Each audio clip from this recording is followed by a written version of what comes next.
একজন আলেম হিসেবে এই নতুন স্বাধীন বাংলাদেশকে আপনি কিভাবে দেখতে চান? কোরআন ও সুন্নাহর আলোকে আমরা জানতে চাই। ধন্যবাদ। আলহামদুলিল্লাহ ওয়াসসালাতু ওয়াসসালামু আলা রাসূলিল্লাহ ওয়া মা তুকদ্দিমু লিআনফুসিকুম মিন খাইরিন তাজিদুহু ইনদাল্লাহি ওয়া খায়রান ওয়া আ'যামা আজরা। খুবই চমৎকার একটি সময়োপযোগী প্রশ্ন। সত্যিকার অর্থে প্রশ্নটা আমার কাছে খুবই কাঙ্ক্ষিত একটি প্রশ্ন। এখন শুধু নয়, সবসময় আসলে এই জাতির উচিত, আমি তো অধম গুনাহগার, কিন্তু বাংলাদেশের সত্যি অনেক জ্ঞানী গুণী আলেম আছেন, বরেণ্য ব্যক্তি আছেন যারা এই রাষ্ট্র নিয়ে ভাবেন এবং যাদের চিন্তা যদি এই রাষ্ট্র নেয় রাষ্ট্রের জন্য স্থায়ী কল্যাণ বয়ে আনবে। তো সেই জায়গা থেকে আমি বলবো যে বাংলাদেশ আজকে মানে আমাদের স্বাধীনতা 53 বছর হয়ে গেছে। আজকে এত লম্বা সময় পরে, অর্ধ শতাব্দী পরেও আজকে আমাদের দেশকে পুনর্গঠন করতে হচ্ছে।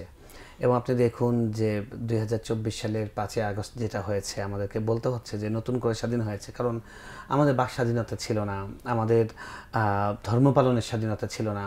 একটি বিশেষ গোষ্ঠীকে সুবিধা দেওয়া হয়েছে, কিন্তু সংখ্যাগরিষ্ঠ মানুষের ধর্ম, বিশ্বাস, চিন্তা চেতনাকে সেটা অবদমিত করার চেষ্টা করা হয়েছে। তো সেই প্রেক্ষাপট থেকে আজকে নতুন একটা স্বাধীন এবং মুক্ত পরিবেশ তৈরি হয়েছে, যেখানে আমরা একে অপরের কথাগুলো বলছি যে এখন সত্যিকার অর্থে বাংলাদেশ আমরা কেমন চাই।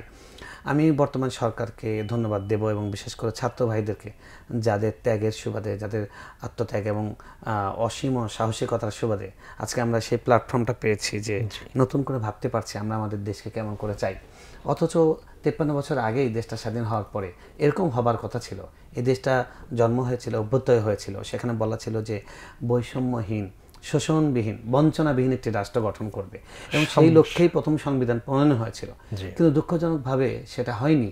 সেখানেও বিশেষ গোষ্ঠীর ইঙ্গিতে মানে ইনডাইরেক্টলি শব্দ সংযোজন করে বিশেষ গোষ্ঠীর, বিশেষ দেশের স্বার্থকে সংরক্ষণ করা হয়েছে। কিন্তু আমাদের বাংলাদেশের মানুষ কি চায়? বাংলাদেশের মানুষ সবাই ধর্মপ্রাণ, শুধু মুসলমানরা নয়, অধিকাংশ এখানে মুসলমান, 95% মুসলমান। অন্যান্য ধর্মগোষ্ঠী যারা আছেন তারা সবাই আমাদের দেশের ধার্মিক। হিন্দু ভাইয়েরা ধার্মিক, খ্রিস্টান ভাইয়েরা ধার্মিক, অন্যান্য ধর্মের যারা আছে তারা ধার্মিক। আমাদের দেশে নাস্তিক এবং মানে ধর্ম বিশ্বাসহীন মানুষের সংখ্যা খুবই কম, খুবই রেয়ার। এটা উল্লেখযোগ্য করার মতো নয় আসলে, কিছু বুদ্ধি প্রতিবন্ধী ছাড়া এরকম মানুষ আমি বলতে গেলে যে সত্যিকার অর্থে নাই। তো এরকম একটা ধর্মপ্রাণ রাষ্ট্রে আমাদের প্রথম চাওয়া যেটা, সেটা হলো যে আমাদের মানে সংবিধানে আমাদের রাষ্ট্রের সব জায়গায় মানুষের ধর্মভিত্তিক চিন্তা, ধর্মীয় স্বাধীনতা এবং ধর্মের যে মূল চাওয়াগুলো, আপনি যদি দেখেন ইসলাম ধর্মের দিকে, ইসলাম ধর্মের মূল চাওয়া কিন্তু কি? এক নম্বর হলো আদল। আল্লাহ বলেছেন যে আমি নবীদেরকে পাঠিয়েছি যেন তারা লিয়ুকিমু বিল কিসত, তারা যেন ইনসাফ প্রতিষ্ঠা করেন, অর্থাৎ বৈষম্য দূর করেন। আজকে 53 বছর পরে এসে আমাদেরকে সেটা করতে হচ্ছে, কিন্তু এটা আল্লাহ রাব্বুল আলামিন 1450 বছর আগে দিয়েছেন। এবং নবী সাল্লাল্লাহু আলাইহি সাল্লাম বা ইসলামের আগমন হয়েছিল 4টি মৌলিক উদ্দেশ্যে: মানুষের জীবনের নিরাপত্তা, মানুষের সম্পদের নিরাপত্তা, তারপরে মানুষের স্বাস্থ্যের নিরাপত্তা, মানুষের ইজ্জত আবরুর নিরাপত্তা, যেটা রাসূল সাল্লাল্লাহু আলাইহি ওয়াসাল্লাম বিদায় হজের ভাষণে বলেছেন, ইন্না আমওয়ালাকুম ওয়া আ'রাদাকুম ওয়া আমওয়ালাকুম ওয়া আনফুসাকুম হারামুন আলাইকুম কাহুরমাতি ইয়াউমিকুম হাদা ফি বালাদিকুম হাদা ফি শাহরিকুম হাদা ফি ইয়াউমিকুম হাদা। আজকের এই পবিত্র দিনের মতো, এই মক্কার এই পবিত্র ভূমির মতো, আজকের এই পবিত্র মাসের মতো তোমাদের একে অপরের জন্য এক একজনের জীবন, এক একজনের সম্পদ, এক একজনের সম্মান, এটা নিরাপদ, এটা হারাম করা হয়েছে, কেউ কারো আঘাত করতে পারবে না। তো মানুষের যে ইজ্জতের অথবা মানুষের সম্মানের নিরাপত্তা, মানুষের জীবনের নিরাপত্তা, মানুষের মালের সম্পদের নিরাপত্তা, এটা নিশ্চিত করা আধুনিক সভ্য রাষ্ট্রেও, কল্যাণ রাষ্ট্রেও এটা একটা মৌলিক যে মানুষের মৌলিক চাহিদা যেগুলো আছে সেগুলো। তো আমরা কি চাই? আমরা সত্যিকার অর্থে মানুষ যা চায়, পৃথিবী যা চায়, কল্যাণ রাষ্ট্র যা চায়, এটা ইসলাম অনেক আগে থেকে চেয়ে বসে আছে, আমরা সেটাই চাই। আপনি দেখুন বাংলাদেশে আজকে 53 বছর পর্যন্ত দেখা গেছে যে কিছু মানুষ সুবিধা ভোগ করেছে, যারা যখন রাষ্ট্র ক্ষমতায় ছিল সুবিধা সব কিছু, প্রশাসন, বিচার সব যেন তাদের অনুকূলে। তাদের জামিন দরকার, দেখা গেছে ছুটির দিনে বিশেষ আদালত বসে তাদেরকে জামিন দেওয়া হচ্ছে। আবার তাদের শত্রুকে ঘায়েল করা দরকার, তারা রাত 12টার সময় ক্যাঙ্গারু কোর্ট বসে তাকে শাস্তি ছেড়েছে। এটা তো কোনো ইনসাফ না। রাসূল সাল্লাল্লাহু আলাইহি রাসূল সাল্লাল্লাহু আলাইহি ইসলামের কাছে দেখা গেল যখন মক্কার মানে অভিজাত মানুষরা ইসলাম গ্রহণ করছিল, তাদের মধ্যে ইসলাম গ্রহণ করার পরে একজন চুরি করেছিল। এসে তখন তারা জানলো যে ইসলামের আইন চোরের জন্য শাস্তি আছে, তাদের হাত কাটা হবে। তো তারা চিন্তা করলো এরকম সম্ভ্রান্ত বংশের একজন মানুষ, তার হাত কাটা হবে, এটা কেমন দেখাবে, এক কাজ করি তার কাছে গিয়ে সুপারিশ করে যে ইনি তো বিশেষ বংশের বিশেষ সম্মানিত লোক, ওনাকে অন্তত অন্য কোনো শাস্তি দেওয়া যায় কিনা। তো তারা এটা বলছিল যে না, এটা কাকে দিয়ে বলবে, এটা তো বলে উনি রেগে যাবেন। তো এক কাজ করো, উনি খুবই আদর করেন, উনি এত আদর করেন, তাকে বলা হয় হিব্বু রাসূলিল্লাহ, অর্থাৎ রাসূল সাল্লাল্লাহু আলাইহি ওয়াসাল্লামের প্রিয় পাত্র, প্রেমাস্পদ, সেটা হলো ওসামা বিন যায়েদ রাদিয়াল্লাহু তাআলা আনহু, তার পালক পুত্র যায়েদের সন্তান রাদিয়াল্লাহু তাআলা আনহুমা। তো তাকে দিয়ে বললেন যে আপনি একটু গিয়ে বলেন। তো উনি গিয়ে বলেন ইয়া রাসূলুল্লাহ সাল্লাল্লাহু আলাইহি ওয়াসাল্লাম, এরকম মহিলা, তার ক্ষেত্রে একটু ছাড় দেওয়া যায় কিনা। উনি এত রেগে গেলেন, উনি তো কোনো সময় রাগ করতেন না, আল্লাহর হুকুম যখন লঙ্ঘন করা হতো শুধুমাত্র তখন রাগ করতেন। তিনি রেগে বললেন যে লাউ আন্না ফাতিমাতা বিনতু মুহাম্মাদিন সারাকাত লাকাত্তাতু আইদিহা, যদি ফাতিমা মুহাম্মদ সাল্লাল্লাহু আলাইহি ওয়াসাল্লামের কন্যা, উনি নিজেও যদি চুরি করেন, আমি তার হাত নিজে কেটে দেব। তার মানে কি, আইনের শাসনটা কিরকম শাসন? আইনের শাসন আমাদের বাংলাদেশের স্বাধীনতার পর থেকে কোনো সময় আইনের শাসন সত্যিকার অর্থে ছিল না। সব সরকার নির্বাচনের তাদের ইশতেহারের মধ্যে বলে যে বিচার বিভাগকে পৃথক করবে, কিন্তু সবকিছু তাদের হাতেই রাখে, কন্ট্রোলে রাখা। সুতরাং আমরা কি চাই, আমরা অ্যাজ এ মানে একজন আলিম হিসেবে না, বরং একজন নাগরিক হিসেবে, একজন ইসলামপন্থী, একজন দেশপ্রেমিক নাগরিক হিসেবে আমি এটা চাই যে বাংলাদেশে প্রথম আগে আমাদের আইনের শাসন প্রতিষ্ঠিত হোক। আইনের শাসন হবে এরকম যে কোনো ব্যক্তির জন্য বৈষম্য করা হবে না। আলেমদেরকে বিনা বিচারে বিনা অপরাধে গ্রেফতার করা হয়েছে, দণ্ডবিধি পড়ানো হয়েছে, আজকে হাজার হাজার কোটি টাকা লুটপাট করেছে, তাদেরকে আমরা দেখি আদালত পাড়ায় নিয়ে যাওয়া হয় কারাগার থেকে, তাদের হাসছে, তারা এরকম টাটা দিচ্ছে, মানুষকে শুভেচ্ছা দিচ্ছে, তাদের কোনো রকম ডান্ডাবিধি নাই। কেন? এটা তো হাত করা নাই, এটা বৈষম্য। তাদের অর্থাৎ তাদের ক্ষেত্রে বিচার অন্যরকমভাবে হচ্ছে। আমরা শুনেছি তারা মানে জেলখানায় ভিআইপি লাউঞ্জে বসে, হসপিটালে বসে তারা বাড়ির খাবার খাচ্ছেন। তো এটা তো বৈষম্য। আমরা চাই যে এই ধরনের বৈষম্য না থাকবে না, এবং যারা অন্যায় করবে, সেটা আমার দলের হোক, আমার বিপক্ষ দলের হোক, যেখানকার হোক, এ ব্যাপারে আইন তার নিজের গতিতে চলবে। এটা ইসলামের মূল চাওয়া। এবং একটা রাষ্ট্রে যদি এটা না থাকে, তাহলে ওই রাষ্ট্রে কোনোদিন শান্তি আসবে না। তো 2 নম্বর চাওয়া হলো যে আমাদের ধর্ম পালনের স্বাধীনতা, অর্থাৎ আমরা মুসলমান বলেন, অন্য ধর্ম, সব ধর্মের মানুষ, তারা যেন তাদের ধর্ম পালন করে এবং কেউ কাউকে যেন আঘাত না করে। ব্যাপারে আমাদের ধর্মীয় সহিষ্ণুতা আছে আমাদের সমাজে, ব্যাপকভাবে আছে, কিন্তু ধর্মের কারণে কোনো আঘাত করে যেমন কোনো বাংলাদেশে নেই, যা হচ্ছে রাজনৈতিক কারণে হয়। যে রাজনৈতিক কারণে আমি সেটাকে মিন করছি, যে রাজনৈতিক কারণে ইসলাম ধর্মকে অবদমিত করার চেষ্টা। আপনি দেখুন, আমরা দেখেছি যে আমাদের বাংলাদেশের সবচেয়ে বড় বিদ্যাপীঠ প্রাচ্যের অক্সফোর্ড, ঢাকা বিশ্ববিদ্যালয়, সেখানে বোরকা পড়েছে, সেজন্য সেই মেয়েকে ক্লাসরুম থেকে পরীক্ষা দিতে দিচ্ছে না। বাংলা ডিপার্টমেন্টে বলছে যে আইন করেছে নেকাব খুলতেই হবে বাধ্যতামূলক। তারপরে তাদেরকে ইনসাল্ট করা হচ্ছে, তাদেরকে মানে সেক্সুয়াল হ্যারাসমেন্ট না, তাদেরকে হ্যারাসমেন্ট করা হচ্ছে, মানসিকভাবে তাদেরকে হ্যারাসমেন্ট করা হচ্ছে। তো এই কাজগুলো যে করা হচ্ছে, এটা তো একটা নির্যাতন। তো এটা ধর্ম পালনের ক্ষেত্রে অনেক রকমের বড় রকমের বাধা। তারপর আপনি দেখুন, বিদেশি এনজিওগুলো এসে আমাদের মুসলমানদেরকে, আপনার বিভিন্ন জাতিগোষ্ঠীকে, তারা পাহাড়ি অঞ্চলগুলোতে হাজার হাজার ঝাঁকে ঝাঁকে খ্রিস্টান বানাচ্ছে। এমনকি মানে সাবেক বাংলাদেশের পলাতক প্রধানমন্ত্রী শেখ হাসিনা, তিনি যাওয়ার আগে বলেছিলেন যে ওই চিটাগাংয়ের একটা অংশ নিয়ে আলাদা একটা খ্রিস্টান রাষ্ট্র করার চেষ্টা করার তিনি স্বীকার করেছেন, তিনি সেটা স্বীকার করেছেন। তাদেরকে তো কেউ বাধা দিচ্ছে না, কিন্তু আপনি মুসলিম এনজিও দেখুন, একটার পরে একটা মুসলিম এনজিও বন্ধ করে দেওয়া হয়েছে। আজকে এক আসুন্নাহ ফাউন্ডেশন আজকে আমাদের কুমিল্লা এবং দক্ষিণ সেই অঞ্চলে, কুমিল্লা ফেনীর যে মাত্র কয়েকদিন আগেই নতুন সরকার ক্ষমতা নেওয়া মাত্র যে বন্যা হলো, সেখানে তো তারা অসহায়, সরকার নিজেও প্রস্তুত ছিল না। এই আসুন্নাহ ফাউন্ডেশন তারা 100 কোটি টাকা ঘোষণা করে মাত্র 4 দিনে উঠেছে। মানুষের আস্থার কোন জায়গায় একটা থাকলে, আলেমদের উপরে কি পরিমাণ আস্থা থাকলে মানুষ এভাবে এগিয়ে ঝাঁপিয়ে পড়তে পারে। এবং আসুন্নাহ ফাউন্ডেশন তো মিডিয়ায় ফোকাস হয়েছে, এর বাইরেও আলেমদের অসংখ্য যারা কোটি কোটি টাকা মানুষ দিন রাত তারা মানে তাদের নিজেদের শরীর স্বাস্থ্যের খবর নিয়ে তারা মানুষের জন্য কাজ করেছে। এরকম এনজিও, অনেক এনজিও ছিল যেগুলোকে বন্ধ করে দেওয়া হয়েছে। তারপরে পিস টিভি, একটা কথার কথা, পিস টিভি একটা টেলিভিশন, পিস টিভি বাংলাদেশে একজন নাগরিক দেখাতে পারবে যে একজন নাগরিক এদেশের কোনো আইন ভঙ্গ করার ক্ষেত্রে, এদেশের কোনো অন্যায়, কোনো ভায়োলেন্সের ক্ষেত্রে পিস টিভির একটা ভূমিকা আছে? কিন্তু আমরা দেখেছি যে এক একটি চ্যানেলে ভারতীয় সেই ওই সমস্ত সিরিয়াল দেখানো হচ্ছে, দিনের পর দিন, রাতের পর রাত, সংসারগুলো ভেঙে যাচ্ছে, শাশুড়িকে বউ হত্যা করছে, বউকে শাশুড়ি হত্যা করছে, স্বামীকে স্ত্রী হত্যা করছে, স্ত্রীকে স্বামী, ডাইরেক্ট ওখানে বলছে যে এটা স্টার জলসা দেখে এটা শিখেছে, শব্দটা আসছে।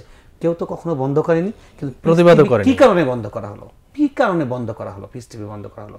পিস টিভিকে বন্ধ করা হয়েছে ফ্যাসিবাদী কায়দায় বন্ধ করা হয়েছে। ইসলামিক টিভি কি অপরাধ ছিল? ইসলামিক টিভি কি বাংলাদেশের কোনো ক্ষতি করেছে? ইসলামিক টিভি মানুষকে ধর্ম অনুশীলনকারী বানাচ্ছিল, ধর্মের অনুভূতি তৈরি করছিল, সৎ নাগরিক হওয়া মানুষকে শেখাচ্ছিল। তো এই যে কাজগুলো করা হয়েছে, এগুলো আমাদের ধর্ম পালনের ক্ষেত্রে, ধর্ম চর্চার ক্ষেত্রে বাধা। তারপরে বাংলাদেশে আজকে আপনি জানেন যে এই আপনার বয়সী বা আরও যারা টিনেজার আছে, কলেজ ইউনিভার্সিটি পড়ুয়া আছে, তারা যখন দাঁড়িয়ে রেখেছে, তাদেরকে শুধু দাঁড়িয়ে রাখার কারণে তাদেরকে পদে পদে হেনস্থার শিকার হতে হয়েছে, চাকরি দেওয়া হচ্ছে। বিশ্ববিদ্যালয়ের অনেক শিক্ষক আছেন যাদেরকে বিনা বিচারে জঙ্গি বলে মামলা দেওয়া হয়েছে, গ্রেফতার করা হয়েছে, হয়রানি করা হয়েছে, তাদের ক্যারিয়ার ধ্বংস করে দেওয়া হয়েছে। এবং আপনি যখন যার মনে চেয়েছে শুধু একটা শব্দ, একটা দলের নাম, একটা ইজমের নাম বলে তাদেরকে কোণঠাসা করার চেষ্টা করা হয়েছে। একটা টিপ কাণ্ডে আমরা দেখেছি, একটা মহিলা, সে একটা উগ্র একজন বেয়াদব একজন মহিলা, সেই মহিলা একজন ধর্মপ্রাণ একজন পুলিশকে সে নিজে গালি দিয়েছে, নিজে তার উপর ভায়োলেন্স করেছে, করে তাকে তার চাকরি খেয়ে ফেলেছিল।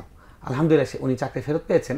তো চাকরি, তো এই ধরনের আমরা স্বাধীন দেশে পরাধীন নাগরিক বানানো হয়েছিল। এবং আপনি পৃথিবীর আর কোনো রাষ্ট্রে এটা নাই যে সংখ্যাগরিষ্ঠ মানুষরা সংখ্যালঘুর থেকেও খুব কোণঠাসা দেশে একটা রাষ্ট্রে আমাদেরকে কোণঠাসা করে রাখা হয়েছে। টেলিভিশনে একজন আলেমের কাছে একজন সেকুলার পন্থী নাস্তানাবুদ হয়েছেন। সেখানে মানে আপনার ওই সিলেট বিশ্ববিদ্যালয়ের বিজ্ঞান প্রযুক্তি বিশ্ববিদ্যালয়ের বাংলাদেশের একজন বিখ্যাত গোফওয়ালা একজন অধ্যাপক, তিনি বলছেন তাদেরকে কেন টেলিভিশনে ডাকা হয়, টেলিভিশনে তাদেরকে কথা বলতে কেন দেওয়া? বাপরে বাপ, মানে স্বাধীনতা যেন তাদের জন্য মালিকানা হয়।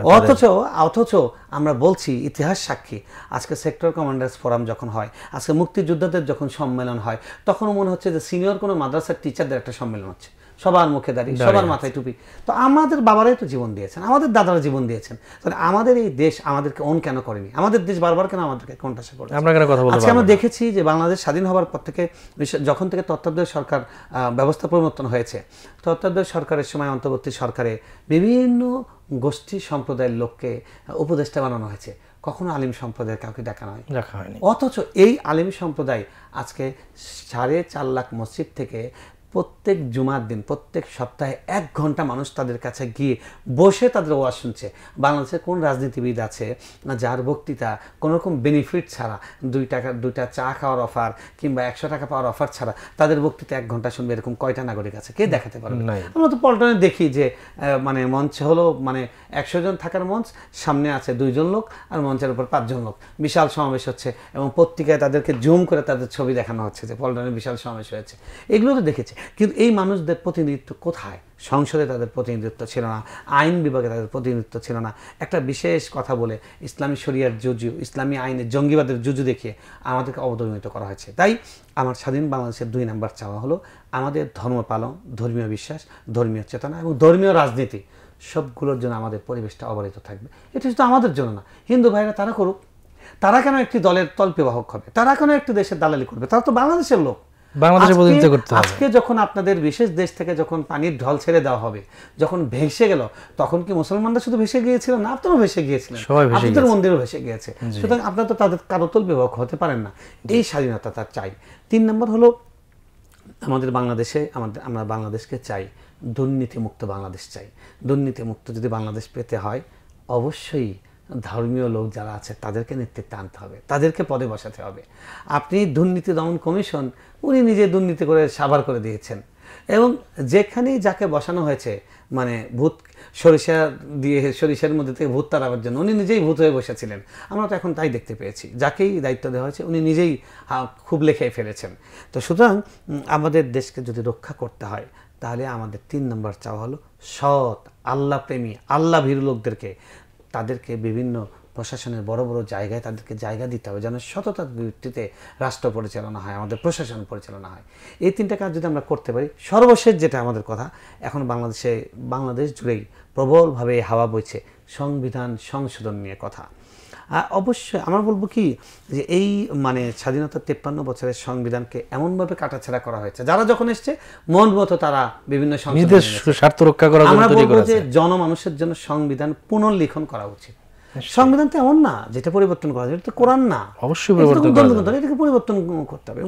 এবং এবং একটা মতবাদ দাঁড় করানো হয়েছিল যে পতাকা, জাতীয় সঙ্গীত এবং সংবিধান এগুলোকে এমন একটা জায়গায় নিয়ে যাওয়া হয়েছিল যে কালিমা লা ইলাহা ইল্লাল্লাহ মুহাম্মাদুর রাসূলুল্লাহ বিসমিল্লাহ, হ্যাঁ, তারপরে কোরআন, এরকম একটা জায়গায় নিয়ে যাওয়ার চেষ্টা করা হয়েছে। খুবই বাড়াবাড়ি হয়েছে, খুবই বাড়াবাড়ি করা হয়েছে। অথচ পৃথিবীর সব দেশে, বিভিন্ন উন্নত দেশে তারা সংবিধান পরিবর্তন করেছে, তারা পতাকার রং পরিবর্তন করেছে, তারা রাজধানী পরিবর্তন করেছে, তাদের জাতীয় সঙ্গীত পরিবর্তন করেছে। মানুষ চাইলে সেটা হবে। কথা বলছেন, গণতন্ত্রের কথা বলছেন, সংখ্যাগরিষ্ঠের মত বলছেন। সংখ্যাগরিষ্ঠ মানুষ কি চায় আপনারা ভালো মতো জানেন। সংখ্যাগরিষ্ঠ মানুষ কি চায়? সংখ্যাগরিষ্ঠ মানুষ যাকে চান তাকে আপনি দেশ ছেড়ে যেতে বাধ্য করেন, তাকে আপনি জেলের মধ্যে ঢুকে রাখেন। এই সিস্টেমে বাংলাদেশ 53 বছর চলেছে। সংখ্যাগরিষ্ঠ মানুষ যাকে চায় তাকে আপনি আসতে দিতে হবে। আমি ধর্মীয় রাজনীতির কথা বাদ দিলাম, একজন হিরো আলম, কথার কথা, সে ঢাকা ক্যান্টনমেন্ট থেকে নির্বাচন করেছে, তাকে আপনি মেরে পিটে কেন বের করে দিবেন? ওই একজন একজন বুড়ো একজন তাকে ভুয়া এমপি বানানোর জন্য আপনি ভোট দেন, সে আসুক, সে অল্প শিক্ষিত আসুক, সে সংসদে আসতে দেন। যদি গণতন্ত্রে বিশ্বাস করেন তো আপনাদের যে গণতন্ত্রের ধর্মের কথা বলেন সেটা প্রতারণা। তো সুতরাং আমরা চাই সত্যিকার মানুষের প্রতিনিধিত্ব এবং খোদাভীরু আল্লাভীরু লোকদের শাসন, এবং একই সঙ্গে সবাই আমরা যেটা চাই আমাদের ধর্মীয় স্বাধীনতা, ধর্মীয় অনুভূতি, ধর্মীয় মূল্যবোধ, এই ভিত্তিক বাংলাদেশ এবং বাংলাদেশের সংবিধান হোক, এটা আমার খুব খুব খুব করে চাওয়া। এবং আমি মনে করি এটা পুরো বাংলাদেশের ধর্মপ্রাণ মানুষের গণমানুষের চাওয়া এটা আসলে।